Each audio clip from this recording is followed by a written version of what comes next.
আসসালামু আলাইকুম। প্রিয় দর্শক, আপনাদের সবাইকে স্বাগত জানাচ্ছি শাহজাদি মেহেদি নিবেদিত ইসলাম ও নারী অনুষ্ঠান powered by N Mohammad group, co sponsor by Bhaiya hotels. সাথে আছি আমি ফাহমিদা তৃষা।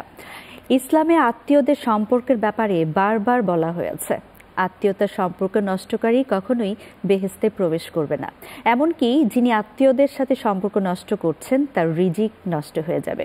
রিজিক বৃদ্ধি করার জন্য হলেও আত্মীয়তার সম্পর্ক রক্ষা করা উচিত আমাদের সকলের। আজকে আমরা কথা বলবো আত্মীয়দের অধিকার নিয়ে। আর এই বিষয়ে কথা বলবার জন্য আমাদের সাথে স্টুডিওতে উপস্থিত আছেন প্রফেসর সেলিন ইয়াসমিন, লেখক, গবেষক এবং শিক্ষাবিদ। আসসালামু আলাইকুম, কেমন আছেন আপা? ওয়ালাইকুম আসসালাম রহমতুল্লাহ। আলহামদুলিল্লাহ, ভালো আছি। আপা, ইসলামে বারবার আত্মীয়তার সম্পর্কের কথা উল্লেখ করা হয়েছে বিভিন্নভাবে, কোরআন এবং হাদিসে আমরা পাই সব সময়। ইসলামের দৃষ্টিতে এই আত্মীয় কারা? ধন্যবাদ। আসলে আত্মীয় কয়েক ধরনের হতে পারে। যদি আমরা প্রথমে বলি রক্তের সম্পর্কীয় আত্মীয়, সেটা হচ্ছে যে আমার মা বাবার দিকের যারা রক্তের সম্পর্ক আছেন তারা, যেরকম আমি যদি বলি আমার চাচা, আমার চাচাতো ভাই বোন বা এরা, আবার আমার মার দিকের মামা, খালা বা এদের মানে ফুপু বাবার দিকের, তো এরকম রক্তের সম্পর্ক ডিরেক্টলি ব্লাড কানেক্টেড যারা, তারা এক ধরনের আত্মীয়। আবার দূর সম্পর্কের আত্মীয় আছেন, যেমন রক্তের সম্পর্ক সরাসরি নেই। হ্যাঁ, যেরকম আমি যদি বলি যে আমার শ্বশুর শাশুড়ি, হ্যাঁ, ওনারা তো আমার সাথে রক্তের সম্পর্ক না, বা আমার দেবর, আমার জা বা আমার চাচি, ওরা আমার সাথে রক্ত সম্পর্ক না, কিন্তু আমার হচ্ছে নিকট আত্মীয়। তো এরকম রক্তের সম্পর্কীয় আত্মীয়, নিকট আত্মীয়, একটু দূরের আত্মীয়, হ্যাঁ, এরা হচ্ছে আত্মীয়র মধ্যে পড়ে। এবং এই আত্মীয়, আপনি বলছিলেন শুরুতে, আত্মীয়ের অধিকার, আত্মীয়র সাথে সম্পর্ক রক্ষা করা ইসলামে যথেষ্ট গুরুত্ব দেওয়া হয়েছে এটাতে, তাই না? আমরা হাদিসে পাই রাসূলুল্লাহ সাল্লাল্লাহু আলাইহি ওয়াসাল্লাম বলছেন, যে ব্যক্তি আল্লাহ এবং পরকালে বিশ্বাস করে সে যেন রক্তের সম্পর্ক মানে মেনে চলে। আবার সূরা আযাবে, তারপরে হচ্ছে সূরা আনফালে বলা হচ্ছেন যে আল্লাহর বিধানে রক্ত সম্পর্কীয় আত্মীয়রা একে অপরের নিকটবর্তী। তার মানে যাদের সাথে আমাদের রক্তের সম্পর্ক আছে তারা নিকটবর্তী, এটা আমাদের ভাবতে হবে। এবং এদের সাথে তো মানে কোনো রকম কোনো অন্যায়, অবিচার, মানে অধিকারের প্রশ্ন যেটা আসছে সেটা করা যাবে না। আপা, এই অধিকারের প্রশ্ন যেহেতু আসছে, আমি একটু জানতে চাচ্ছি যে ইসলামে আত্মীয়তার সম্পর্ক বা আত্মীয়দের যে অধিকার, এর কি বিধান রয়েছে? প্রথমত হচ্ছে নিয়মিত যোগাযোগ রাখা, এটা একেবারে রাখতেই হবে। নিয়মিত যোগাযোগ রাখতে হবে। যে হতে পারে যে আমার আত্মীয় আমার একই শহরে নেই, আমার অন্য শহরে আছে বা অন্য দেশে আছে, বা আমার শহরেই একটু দূরে আছে, তাদের সাথে রেগুলার যোগাযোগ রাখতে হবে। হ্যাঁ, তাদের খোঁজ খবর নিতে হবে, তারা কেমন আছে, কি অবস্থায় আছে, তাদের খোঁজ খবর নিতে হবে, যোগাযোগ রাখতে। এখন তো অনেক সুবিধা হয়েছে, আমরা ফোনের মাধ্যমে যোগাযোগ নেই, এটা তো অবশ্যই করতে হবে। এবং সবচেয়ে ভালো হয় যে যদি পারা যায় যে তাদের সাথে দেখা করে আসা, এতে সব আরও বেশি। তারপর আসছে তাদের অসুখ বিসুখে তাদের খোঁজ খবর নেয়া। যে কেউ অসুস্থ হয়েছে, আমার আত্মীয়, তাদের খোঁজ খবর নেব, তাদের চিকিৎসার জন্য যদি কোনো সাহায্য প্রয়োজন পড়ে সেটা করব। বা হসপিটালে আছে, আমি একটু, তাদের প্রয়োজন নেই, তারপরেও আর্থিকভাবে সচ্ছল, তারপরেও আমি অসুস্থতাকে দেখতে গেলাম, তার জন্য দোয়া করলাম, তার জন্য কিছু খাবার নিয়ে গেলাম। হ্যাঁ, এই ব্যাপারগুলো এটা করতে হবে। তারপর কেউ যদি, আমার কোনো আত্মীয় যদি আর্থিক কষ্টে থাকেন এবং আমি আর্থিকভাবে সচ্ছল, সেক্ষেত্রে অবশ্যই আমার দায়িত্বের মধ্যে পড়ে তাদের আর্থিকভাবে সাহায্য করা। কোনো রকমেই তাদের সাথে খারাপ ব্যবহার করা যাবে না, অন্যায় করা যাবে না, তাদের অধিকার কেড়ে নেওয়া যাবে না। এবং অনেক সময়, বেশিরভাগ ক্ষেত্রেই দেখা যায় যে নিকট আত্মীয় যারা, রক্তের সম্পর্কিত যারা, তাদের সাথে দেখা যায় যে বেশিরভাগই সম্পত্তি নিয়ে একটা বিরোধ দেখা যায়, এবং হচ্ছে অন্যের সম্পদ গ্রাস করে ফেলার একটা দেখা যায়, বা এরকম একটা বিরোধ দেখা যায়। কিন্তু এটা একেবারেই করা যাবে না, কারণ অন্যায়ভাবে অন্যের সম্পদ গ্রাস করা, অন্যের হক নষ্ট করা, হ্যাঁ, আত্মীয়দের মধ্যে এটা দেখা যায় বেশি। তো এটা কিন্তু আল্লাহর কাছে মোটেই গ্রহণযোগ্য না, এবং তারা কখনোই বেহেশতে যাবে না। আবার অনেক সময় দেখা যায় কি, যে বাবা ছেলের মধ্যে বা ভাই বোনের মধ্যে কোনো একটা বিরোধ হলো, আচ্ছা আর মুখ দেখা দেখি নেই, সম্পর্ক নেই, এই যে রক্তের সম্পর্ক ছিন্ন করা, বা ছেলে মা বাবার খোঁজ নিচ্ছে না, এগুলো একেবারেই অন্যায় এবং তারা কখনো বেহেশতে যাবে না। রাসূল সাল্লাল্লাহু আলাইহি ওয়াসাল্লামের একটা হাদিসে আছে, মানে হাদিসে কুদসি, যে শেষ বিচারের দিনে যে একটা ব্যক্তি হয়তো সে অনেক ভালো কাজ করেছে, সে বেহেশতে যাচ্ছে, পেছন থেকে তার কোমর টেনে ধরবে। কে টেনে ধরবে? এই আত্মীয়তার সম্পর্ক তাকে টেনে ধরবে, যে তুমি এত ভালো কাজ করেছো কিন্তু তুমি তো আত্মীয়তার সম্পর্ক ঠিকভাবে রক্ষা করো নাই, তুমি রক্তের সম্পর্ক ভুলে গিয়েছিলে, তুমি তোমার রক্তের সম্পর্কদের খোঁজ খবর রাখোনি, সেই জন্য তুমি যেতে পারবে না। তো এই যে এত বড় একটা বিষয় এখানে আমরা দেখতে পাই। তারপরে হচ্ছে আসতে যে দ্বীনি ব্যাপারে, আপা দ্বীনি ব্যাপারে যে সাহায্য কিভাবে কি করতে পারে আত্মীয়তার সম্পর্ক রক্ষা করার জন্য আমরা জানবো। তার আগে নিচ্ছে একটা বিরতি। প্রিয় দর্শক, সময় হয়েছে শাহজাদি মেহেদী নিবেদিত ইসলাম ও নারী অনুষ্ঠান powered by N Mohammad group, co sponsor by Bhaiya hotels. অনুষ্ঠান থেকে ছোট্ট একটি বিরতিতে যাবার, ফিরে আসছি কিছুক্ষণের মধ্যেই, সাথেই থাকুন।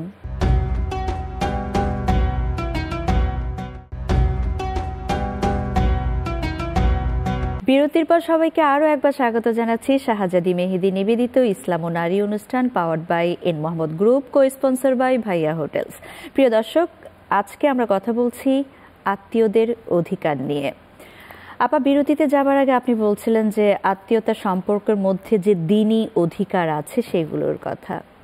হ্যাঁ, আসলে মানে আত্মীয়দের কি কি অধিকার আছে সেগুলো নিয়ে বলছিলাম। তার মানে দ্বীনি ব্যাপারে সতর্ক করা, এটাও একটা আত্মীয়দের অধিকারের মধ্যে পড়ে।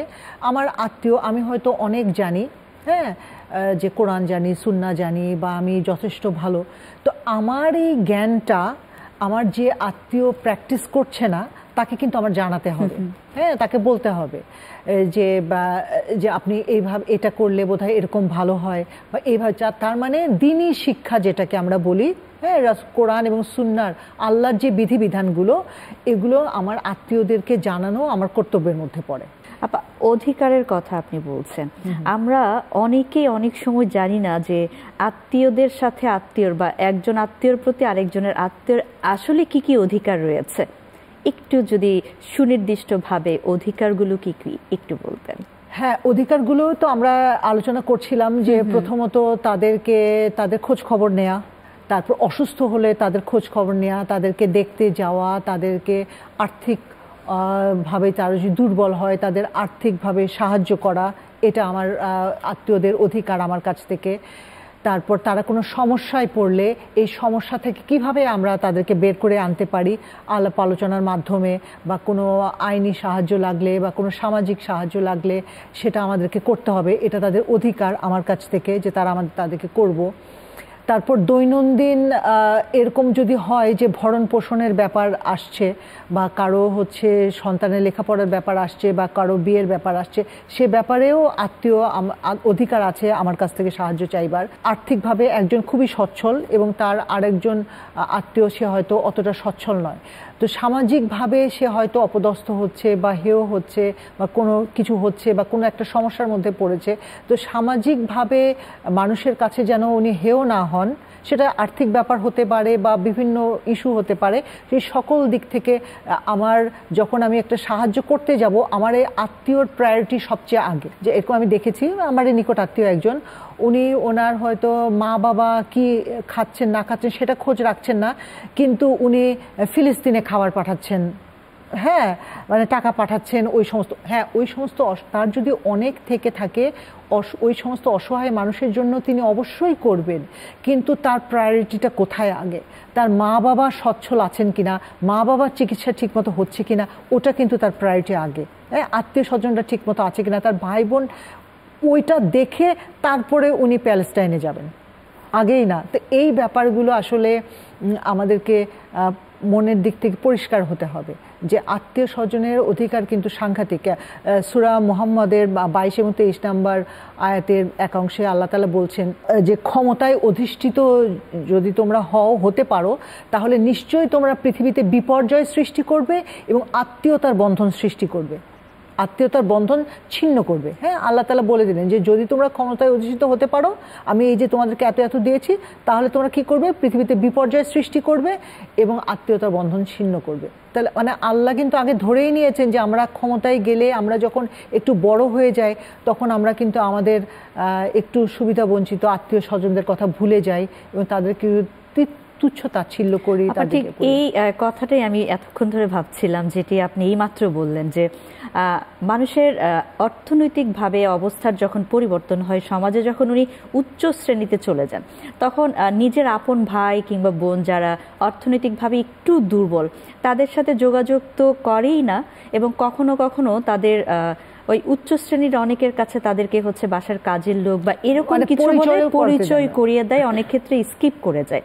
এদের জন্য আসলে ইসলামের কি বিধান বা কি শাস্তি আছে? এদের জন্য তো এই তো বলছেনই তো, আল্লাহ তো বলেই দিলেন এবং রাসূলও বলে দিলেন যে আত্মীয় সম্পর্ক ছিন্নকারী, রক্তের সম্পর্ক ছিন্নকারী বেহেশতে যাবে না। একেবারে ক্লিয়ার কাট কথা। হ্যাঁ, উনি যতই উনি আর্থিকভাবে সচ্ছল, উনি 15 বার হয়তো হজ করেছেন, হ্যাঁ, এবং হচ্ছে মসজিদ তৈরি করে দিয়েছেন, কিন্তু তিনি আত্মীয়তার সম্পর্ক রাখছেন না, তার দরিদ্র পিতা মাতাকে বা ভাই বোনকে পরিচয় দিচ্ছেন না, অথবা তাদের যে অধিকার সেগুলো উনি পালন করছেন না, সে অধিকারগুলো তাদেরকে দিচ্ছেন না, তাদের খোঁজ খবর নিচ্ছেন না। তো এখানে তো ওই তার মসজিদ তৈরি করে দেয়া, 15 বার হজ করার কোনো মানে নেই। একদমই আপা। আত্মীয়তার অধিকার আর সম্পর্কে আমরা আরো বিস্তারিত জানবো, নিচ্ছে আরেকটা বিরতি। প্রিয় দর্শক, সময় হয়েছে শাহজাদি মেহেদি নিবেদিত ইসলাম ও নারী অনুষ্ঠান powered by N Mohammad group, co sponsor by Bhaiya hotels. ছোট্ট আরও একটি বিরতিতে যাবার, ফিরে আসছে কিছুক্ষণের মধ্যে, সাথেই থাকুন।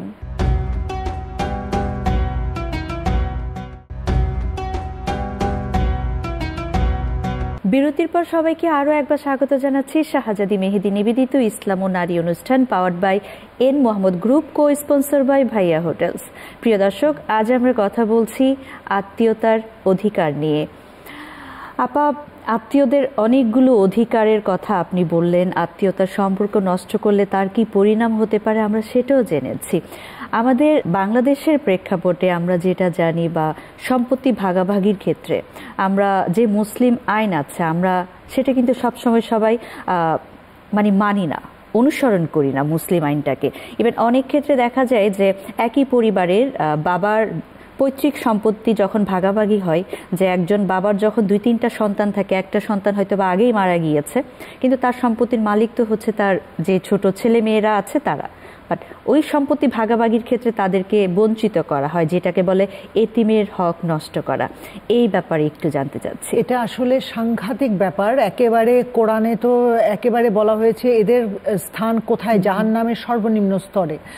তার কারণ এই যে বললেন আপনি, পৈতৃক সম্পত্তির ভাগাভাগ বা সম্পত্তি থাকলে, সম্পত্তির আইন আমরা সূরা নিসাতে দেখতে পাই যে আল্লাহ একেবারে পুঙ্খানুপুঙ্খভাবে বর্ণনা করে দিলেন যে একজন ব্যক্তি, মৃত ব্যক্তির সম্পত্তি কিভাবে ভাগ হবে। আমার সম্পদ আছে, আমি মারা গেলাম, আমার সম্পদটা শুধু আমার সন্তান পাবে, ব্যাস। কিন্তু এখানেই কিন্তু শেষ না। এই সম্পদটা প্রথমত এই যে ঋণ পরিশোধের পরে যে সম্পদটা থাকবে, এই আত্মীয় স্বজন মৃত ব্যক্তি যদি তার স্ত্রী রেখে যান তিনি পাবেন, তার সন্তানরা পাবেন, এবং তার সন্তান যদি কেউ মৃত হয়, তার সন্তান যদি থাকে, এতিম আপনি যে বলছেন, সেই বাচ্চাটা পাবে, এবং তার ন্যায্য পাওনা যতটুকু ইসলামী আইনে যেটা বলে সেভাবেই দিতে হবে। এই ব্যাপারটাও কিন্তু আছে, এতিমের হক যেমন নষ্ট করা হয়, ঠিক তেমনি ভাবে মেয়েদের হকও কিন্তু নষ্ট করা হয়। এটাও কিন্তু ঠিক না, এটাও করা যাবে না। একজন লোক মারা গেলেন, তার বিধবা যে স্ত্রী আছে, হয়তো যৌথ পরিবারে থাকেন, তাকে আমার ছেলে মারা গেছে, আমি আমার পুত্রবধূকে বাড়ি থেকে বের করে দিচ্ছি, এটাও করা যাবে না। তাকে ওই বাড়িতেই থাকতে দিতে হবে, এবং সে তার সম্পত্তি, তার হাজবেন্ড যেটা পেত ওই পৈতৃক সম্পত্তি থেকে তার একটা অংশ কিন্তু সে পাবে। আল্লাহ তাআলা কোরআনে বলছেন মৃত ব্যক্তির সম্পত্তিতে তার মা, বাবা, সন্তান, সন্ততি, ভাই বোন এবং দূর সম্পর্কের আত্মীয় সবার অধিকার রয়েছে, এবং সবাইকে সেভাবেই আল্লাহর বণ্টিত নিয়ম অনুযায়ী সবাইকে তার সেই সম্পদের ভাগ দিতে হবে। শুধু আমি একাই গ্রাস করে ফেললাম, এবং আল্লাহ তাআলা তো বলছেন ওই গ্রাস করলে কি হবে, যে শেষ বিচারের দিনে ওই সম্পদকে দুটো কালো সাপের মতো করে তার গলায় ঝুলিয়ে দেওয়া হবে, এবং সাপগুলো তাকে ছোবল মারতে থাকবে, এবং বলা হবে যে তুমি সম্পত্তির সুখ আস্বাদন করো, তাই না? তো সেই জন্য এই যে এতিমের হক নষ্ট করা বা বোনের হক নষ্ট করা, অথবা এই বিধবা স্ত্রীর, মৃত ব্যক্তি বিধবা স্ত্রীর হক নষ্ট করা, এগুলো কোনোটাই করা যাবে না। আত্মীয়তার অধিকার তাদের সাংঘাতিক, এবং সম্পত্তির অধিকার প্রপারলি দিতে হবে। আপা, অনেক ক্ষেত্রে আমরা দেখি যে ব্যাংকে যখন আমরা টাকা রাখছি সেই টাকার যে মুনাফা আসে, অনেকেই দেখা যাচ্ছে সেই টাকাটা সুদ হিসেবে নিজে গ্রহণ করতে চায় না, কিন্তু তারা সেই টাকাটা তার যে অপেক্ষাকৃতভাবে গরিব যে আত্মীয় আছে তাকে দিয়ে দিচ্ছে। এই বিষয়টাকে হচ্ছে আসলে আপনি কি বলবেন? আসলে দিয়ে দিচ্ছে এমনিতেই তো হচ্ছে, আমার আত্মীয় যদি দরিদ্র হয়, আমি বললাম যে অধিকারের মধ্যে পড়া আমার দরিদ্র আত্মীয়কে দেখা, ঠিক আছে, সেটা তো আমার দায়িত্বের মধ্যেই পড়ছে। তার অধিকার, ওই দরিদ্র আত্মীয় অধিকার আমার উপর যে আমি তাকে দেখব, সেটা তো দেখতে হবে। অনেকে হয় যে হ্যাঁ, সুদটা নিজে গ্রহণ করছি না, আমি কাউকে দান করে দিচ্ছি।